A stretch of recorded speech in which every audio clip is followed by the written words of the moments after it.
श्री स्वामी समर्थ. मित्रांनो, आपल्या आयुष्यामध्ये बरेच लोक येतात आणि बरेच लोक जातात. तर त्यापैकी काही लोक आपल्यासोबत चांगले असतात, तर काही लोक आपल्यासोबत वाईट असतात. काही लोक आपल्यासोबत समोरासमोर चांगले वागतात, पण त्यांच्या मनामध्ये आपल्याबद्दल काही वाईट भावना असतात. आपलं चांगलं झालेलं त्यांना बघवत नाही. म्हणजे अर्थातच आपण त्या लोकांना शत्रू असे समजायला हरकत नाही, की त्यांना आपल्या आनंदावर वाईट वाटतं. जर आपलं वाईट झालं तर त्यांना आनंद होतो. तर अशाच प्रकारे जर तुमच्या आयुष्यामध्ये तुमचे शत्रू असतील, की ज्यांच्यामुळे तुम्हाला त्यांचा त्रास होत असेल, तर तुम्हाला कडुलिंबाच्या पानाचा एक उपाय करायचा आहे, की ज्यामुळे शत्रूच्या अशा वाईट दृष्टींचा तुमच्यावर काहीही परिणाम होणार नाही. बघा, बरेचसे लोक या गोष्टीला मानत असतील किंवा नसतील, की आपल्याला जर नजरदोष लागणे वगैरे प्रकार असतात, दृष्ट लागणे, या गोष्टींचा परिणाम आपल्यावर होत असतो.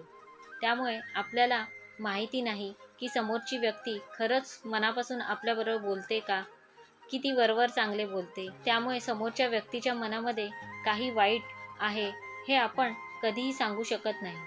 पण आपण असे काही उपाय केले पाहिजे, की त्यामुळे समोरच्या व्यक्तीला कितीही आपल्याबद्दल वाईट भावना असतील तरी त्यांचा वाईट परिणाम आपल्यावर होणार नाही.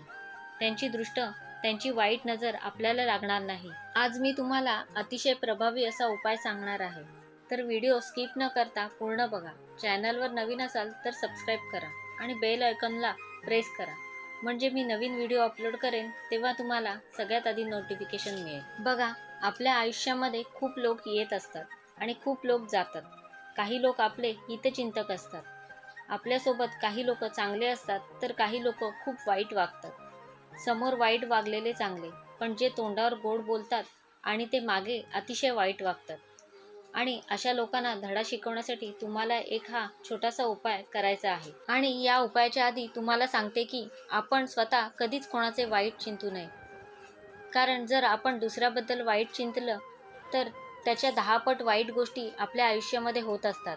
त्यामुळे समोरच्याने आपलं कधीही बिघडवलेलं नाही. त्यामुळे समोरच्याचं चांगलं बघून आपल्याला जळायचीही काही गरज नाही आहे. आपण पण स्वतः कष्ट करायचे, आपण पण पुढे जायचं. तिच्याकडे हे आहे, माझ्याकडे हे नाही, असं तुम्ही कधी पण मनामध्ये आणू नका. तिच्याकडे आहे ते तिला तिच्या नशिबाने मिळालेलं असेल. आपण पण कष्ट करायचे, आपण पण मनापासून देवाची सेवा केली, कष्ट केले, तर 100% आपल्याला पण चांगले दिवस येतातच. तर बघा, आज मी तुम्हाला कडुलिंबाच्या पानांचा उपाय सांगणार आहे. आणि हा उपाय जो आहे तो तुम्ही कोणत्याही वेळी करू शकता. कोणतीही व्यक्ती आपल्या कामामध्ये जाणून बुजून नेहमी अडथळा आणण्याचा प्रयत्न करत असेल, तर अशा वेळेस तुम्हाला हा छोटा उपाय करायचा आहे. कडुलिंबाचं जे झाड, त्याच्या पानांचा हा उपाय आहे. तर समोरच्या व्यक्तीची जीही काही वाईट शक्ती आहे, तर ती कायमची या उपायामुळे जाते. तर अगदी छोटासा उपाय आहे. आपल्या कामामध्ये सतत अपयश यावे असं आपल्या नातेवाईकांना किंवा मित्रमैत्रिणींना वाटत असते, की हिला या कामामध्ये यश मिळायला नको, अशी इच्छा असते. कारण आजकाल जळाऊ वृत्ती खूप वाढलेली आहे. त्याचा उपाय करायचा आहे. तसेच आपल्या जवळचे मित्रसुद्धा असतात, तर त्यांना सर्वांनासुद्धा आपल्या कामामध्ये अडथळे निर्माण करायचे असतात. त्यासाठी सतत ते प्रयत्न करत असतात. तर अशा या लोकांची इच्छा अपूर्ण राहावी, यासाठी तुम्हाला हा उपाय करायचा आहे. आणि सर्वांना एक गोष्ट माहिती असेल, की ज्या लोकांच्या कुंडलीत राहूचा प्रभाव जास्त असतो, अशा लोकांना नेहमी कामांमध्ये काही ना काही अडचणी येतच असतात. अगदी ते काम व्हायला येतं, पण शेवटच्या क्षणाला असं काहीतरी होऊन जातात, की ते काम पूर्ण होत नाही. त्यामध्ये अपयश येतं. आणि आपण जो हा उपाय पाहणार आहोत, तर त्यासाठी काही नियमांचे पालन करणे गरजेचे आहे. पहिला नियम म्हणजे ज्या दिवशी आपण उपाय करणार आहे त्या दिवशी आणि त्या दिवसानंतर काही दिवस मांसाहार तुम्हाला करायचा नाही आहे. कधी पण लक्षात घ्या, की काही गोष्टी नियमांनी केल्या तरच त्या गोष्टी योग्य ठरतात, नाहीतर मग त्या उपायांचा काहीही उपयोग होत नाही. म्हणजे तुम्ही आज उपाय करताय, तर आधीचे 2 दिवस आणि नंतरचे 2 दिवस तुम्ही प्लीज नॉनव्हेज खाऊ नका. अंडी, मटण, मच्छी काहीही नाही. ज्या दिवशी तुम्ही उपाय करणार आहात त्या दिवशी तर तुम्हाला मांसाहार नाहीच करायचा आहे. आणि दुसरी गोष्ट म्हणजे हा उपाय करत असताना तुम्हाला हातामध्ये किंवा गळ्यामध्ये कुठल्याही तुम्ही समजा तुमच्या राशीचा हिरा मोती वगैरे घालत असाल तर ते तुम्हाला घालायचं नाही, तुम्हाला ते काढून ठेवायचं आहे. उपाय करण्यापुरतीच काढायचं आहे. तर आता हा उपाय कधी करायचा आहे, तर सर्वात महत्त्वाचं म्हणजे हा उपाय तुम्ही कोणत्याही वारी कोणत्याही वेळी सकाळ दुपार संध्याकाळ कधीही करू शकता.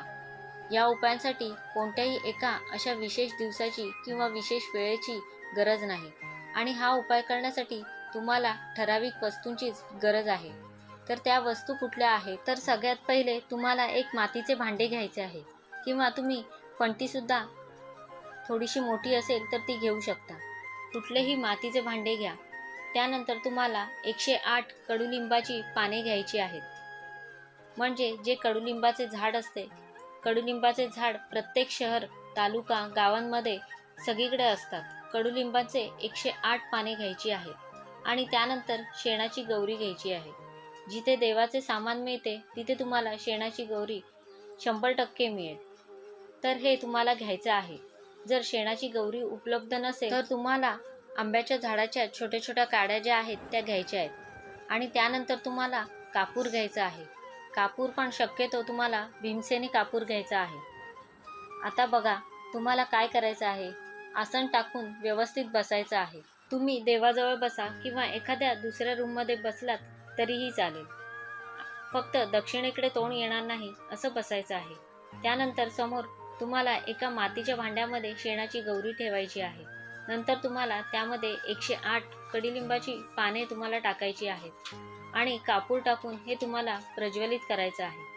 आणि ज्यावेळेस धूर यायला सुरुवात होते त्यावेळेस तुम्हाला 108 वेळेस ओम रा राहवे नमहा या मंत्राचा तुम्हाला जप करायचा आहे. तर या मंत्राच्या जपामुळे तुमच्या कुंडलीतील राहू शांत होण्यासाठी मदत होते आणि आपल्या कामामध्ये येणाऱ्या ज्या अडचणी आहेत तर त्या दूर फेकल्या जातात. आणि दुसरी गोष्ट म्हणजे आपण जेव्हा हे प्रज्वलित करतो शेणाची गौरी कडुलिंबाचा पाला आणि कापूर, यामुळे वातावरण जे आहे ते आपल्या आजूबाजूची आपल्या घरातील जी नकारात्मक शक्ती आहे तर ती बाहेर जाते आणि सकारात्मक ऊर्जा तुमच्या घरामध्ये पसरायला सुरुवात होते. तर त्यामुळे तुम्हाला हा उपाय करायचा आहे. अतिशय प्रभावी उपाय आहे. शक्यतो संध्याकाळच्या वेळेस केलेला अतिउत्तम. आणि तुम्ही हा उपाय तुम्हाला जमेल तेवढा जास्त वेळेस करा. उपाय अगदी 100% फलदायी आहे. यामुळे आपल्या आयुष्यामध्ये जे काही वाईट लोक आपला विचार करतात, तोंडावर गोड गोड बोलतात, नंतर मागे काहीतरी त्यांच्या मनामध्ये वाईट विचार असतात, तर त्या लोकांचे वाईट विचार आपल्याला त्यांचा काही परिणाम होणार नाही. त्यांचे वाईट नजरेचा वाईट दृष्टीचा आपल्यावर काही परिणाम होत नाही. तर असा हा अगदी साधा सोपा उपाय आहे. तुम्ही जमतील तेवढे जास्त वेळेस करा. आठवड्यातून 2-3 वेळेस केला तरी चालेल. तुम्हाला जेव्हा वाटत असेल, जेव्हा वेळ मिळेल तेव्हा तुम्ही हा उपाय करू शकता. अतिशय प्रभावी उपाय आहे. कारण आपण कुठलीही सेवा वगैरे करतो तेव्हा त्यामध्ये अडथळे येतातच. बघा, असे तर येऊ नये आणि अशा वाईट लोकांच्या नजरेचा वाईट दृष्टीचा आपल्यावर परिणाम होऊ नये याची काळजी घेणं आपल्याला तितकंच महत्त्वाचं आहे.